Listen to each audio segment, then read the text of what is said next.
शाम शिवाय नमः। ओम श्री शाम्ब शिवाय नमः। काशी विश्वेश्वर ज्योतिर्लिंग के महात्म्य के प्रसंग में काशी में मुक्ति क्रम का वर्णन। ऋषि बोले, हे प्रभु, हे सुत जी, यदि वाराणसी महापुरी इतनी पवित्र है तो आप उसका एवं अभिमुक्त ज्योतिर्लिंग का प्रभाव हम लोगों से कहिए। सूत जी बोले, हे मुनीश्वरों, मैं संक्षेप में सम्यक रीति से वाराणसी तथा विश्वेश्वर के अति सुंदर महात्म्य का वर्णन करता हूँ, आप लोग सुने। किसी समय पार्वती ने बड़ी प्रसन्नता से संसार के हित की कामना से काशी तथा अभिमुक्त का महात्म्य शिवजी से पूछा। पार्वती बोली, हे शिवजी, आप लोक हित की कामना से मेरे ऊपर कृपा करके इस क्षेत्र का महात्म्य पूर्ण रूप से कहने की कृपा करें। सूत जी बोले, देवी का यह वचन सुनकर देवाधिदेव जगत प्रभु ने जीवों के कल्याण के लिए उन भवानी से कहा। परमेश्वर बोले, हे भद्रे, तुमने लोक का कल्याण करने वाला तथा सुखदायक शुभ प्रश्न किया है। अब मैं अभिमुक्त तथा काशी के यथार्थ महात्म्य का वर्णन करता हूँ। यह वाराणसी सदा मेरा गोपनीय क्षेत्र है और सब प्रकार से सभी प्राणियों के मोक्ष का हेतु भी है। इस क्षेत्र में सिद्धगण अनेक प्रकार का चिन्ह धारण कर मेरे लोक की प्राप्ति करने की इच्छा से मेरा व्रत धारण कर सर्वदा निवास करते हैं। यहाँ पर वे सिद्धगण अपने मन तथा इंद्रियों को वश में करके महायोग का अभ्यास करते हैं एवं भोग तथा मोक्ष देने वाले श्रेष्ठ पशुव्रत का आचरण करते हैं। हे महेश्वरी, जिस कारण से सब कुछ छोड़कर वाराणसी में निवास करना मुझे निश्चय ही अच्छा लगता है, उसे तुम सुनो। जो मेरा भक्त है एवं जो ज्ञानी है, वे दोनों ही मुक्ति के भागी हैं। उन्हें किसी अन्य तीर्थ का अपेक्षा नहीं रहती। उनके लिए विहित एवं अविहित दोनों ही प्रकार के कर्म समान हैं। उन दोनों को जीवन मुक्त समझना चाहिए। वे जहाँ कहीं भी मरें, उन्हें शीघ्र ही मुक्ति प्राप्त हो जाती है। मैंने यह सत्य वचन कहा है। हे देवी, हे परम शक्ति स्वरूपिणी, इस सर्वश्रेष्ठ अभिमुक्त नामक तीर्थ में जो विशेषता है उसे तुम ध्यान से सुनो। सभी वर्ण तथा आश्रम के लोग, चाहे वे बालक हों, युवा हों अथवा वृद्ध हों, इस पुरी में मरने पर अवश्य मुक्त हो जाते हैं, इसमें संदेह नहीं है। हे द्विजों, पवित्र हो अपवित्र हो, कन्या हो विवाहिता, विधवा, वंध्या, रजस्वला, प्रसूता अथवा असंस्कृता, चाहे कैसी जैसी भी स्त्री हो, यदि वह इस क्षेत्र में मर जाए तो मुक्ति प्राप्त कर लेती है, इसमें संशय नहीं। स्वेदज, अंडज, उदिज तथा जरायुज प्राणी, ये सभी यहाँ मरने पर जैसा मोक्ष प्राप्त कर लेते हैं वैसा अन्यत्र कहीं नहीं। हे देवी, यहाँ न ज्ञान की अपेक्षा है, न भक्ति की अपेक्षा है, न सत्कर्म की अपेक्षा है और न दान की ही अपेक्षा है। यहाँ न संस्कार की अपेक्षा है और न ध्यान की ही अपेक्षा है। यहाँ न नाम की अपेक्षा है, पूजा तथा उत्तम जाति की भी कोई अपेक्षा नहीं है।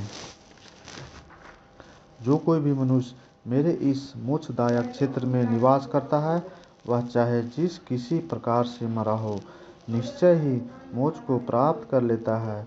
हे विप्रिय, यह मेरा दिव्यपुर गुहा से गुहत्तर है। हे पार्वती, ब्रह्मा आदि भी इसका महात्म्य नहीं जानते हैं, अतः सभी स्थिति में मोक्ष प्रदान करने के कारण यह महान क्षेत्र अभिमुक्त कहा गया है। मरने के बाद यह नैमिषारण्य आदि क्षेत्रों से भी अधिक मोक्षप्रद है। विद्वान पुरुष धर्म का उपनिषद सत्य, मोक्ष का सारत्व, समत्व भाव क्षेत्र तथा तीर्थ का उपनिषद अभिमुक्त क्षेत्र को कहते हैं। अपनी इच्छा अनुसार भोजन, शयन, क्रीड़ा आदि विविध क्रियाओं को करता हुआ भी अभिमुक्त में प्राण त्याग करने वाला प्राणी मोक्ष का अधिकारी हो जाता है। हजारों पाप करके पिशाच हो जाना भी अच्छा है, किंतु काशी को छोड़कर स्वर्ग में 1000 इंद्र पद श्रेष्ठ नहीं। इसलिए मुनिजन पूर्ण प्रयत्न के साथ काशीपुरी का सेवन करते हैं और अव्यक्त स्वरूप वाले सदाशिव का ध्यान करते हैं। हे प्रिय, मनुष्य जिस जिस फल को उद्देश्य करके यहाँ तप करते हैं, उन्हें मैं निश्चय ही वे मनोवांछित फल प्रदान करता हूँ। उसके बाद उन्हें अपनी सायुज्य मुक्ति तथा अभिलषित स्थान देता हूँ। यहाँ शरीर का त्याग करने वालों को कहीं भी कर्म का बंधन नहीं होता। देवताओं तथा ऋषियों के सहित ब्रह्मा, विष्णु, सूर्य और अन्य सभी महात्मा तथा दूसरे लोग भी यहाँ मेरी उपासना करते हैं। विषयाक्त चित्त वाला तथा धर्म रुचि से रहित मनुष्य भी यदि इस क्षेत्र में मृत्यु को प्राप्त करता है तो वह पुनः इस संसार में नहीं आता है। फिर ममता से रहित, धैर्यवान, सत्वगुण में स्थित, अहंकार रहित, पुण्यात्मा तथा सर्वारंभ परित्यागी पुरुषों का कहना ही क्या है, वे सभी तो मुझ में ही लीन रहते हैं। हजारों जन्म लेने के पश्चात योगी पुरुष यहाँ जन्म प्राप्त करता है, वह यहाँ मरने पर परम मोक्ष प्राप्त करता है। हे पार्वती, यहाँ पर मेरे भक्तों ने अनेक लिंग स्थापित किए हैं जो कामना को पूर्ण करने वाले एवं मोक्ष देने वाले हैं। यह क्षेत्र चारों दिशाओं में सभी ओर 5 कोस तक फैला हुआ है। इसमें कहीं भी मर जाने पर प्राणी का अमृत तत्व की प्राप्ति होती है। जो पाप रहित मनुष्य यहाँ मरता है वह शीघ्र मोक्ष प्राप्त कर लेता है, और जो पापी मरता है वह पहले कायव्यूहों को प्राप्त करता है, फिर वह यातना को भोगकर बाद में मोक्ष प्राप्त करता है। हे सुंदरी, जो इस अविमुक्त क्षेत्र में पाप करता है वह निश्चित ही 10,000 वर्ष पर्यंत भैरवी यातना प्राप्त करके पाप का फल भोगने के अनंतर मुक्त हो जाता है। इस प्रकार यहाँ पाप करने वालों की जो गति होती है उस सब को मैंने तुमसे कह दिया। इसे जानकर मनुष्य को अविमुक्त क्षेत्र का विधिवत सेवन करना चाहिए। 100 करोड़ कल्पों में भी अपने द्वारा किए गए कर्म का नाश नहीं होता।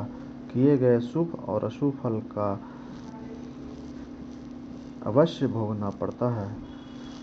हे महेश्वरी, कर्म कांड में संचित, प्राप्त एवं क्रियमान 3 प्रकार के कर्म बताए गए हैं जो बंधन में डालने वाले हैं। पूर्व जन्म में किए गए कर्म को संचित कहा गया है और जिसका इस शरीर से भोग किया जा रहा है वह प्रारब्ध कहा गया है।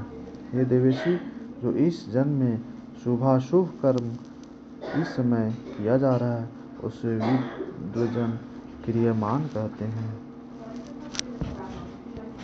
जो काशी में मरता है उसका पुनर्जन्म नहीं होता, किंतु प्रयाग में फल के उद्देश्य से मरने पर कामानुरूप फल प्राप्त होता है। यदि मोक्षदायिनी काशी तथा वंचित प्रद प्रयाग दोनों का मरण फल एक ही हो तो काशी मरण का अपूर्व फल मोक्ष व्यर्थ हो जाएगा, और प्रयाग में यदि मरण से कामना सिद्धि न हुई तो उसका अपूर्व फल भी सिद्ध न हो सकेगा। अतः मेरी आज्ञा से साक्षात विष्णु भगवान नई सृष्टि रचकर प्रयाग में मनुष्यों को मनोवांछित सिद्धि प्रदान करते हैं। सूर्य बोले, हे श्रेष्ठ मुनियों, इस प्रकार काशीपुरी का तथा विश्वेश्वर का भी बहुत महात्म्य है जो सज्जनों को भोग तथा मोक्ष प्रदान करने वाला है। इस प्रकार श्री शिव महापुराण के अंतर्गत चतुर्थ कोटि रूप संस्था में काशी विश्वेश्वर ज्योतिर्लिंग महात्म्य का वर्णन संपूर्ण होता है।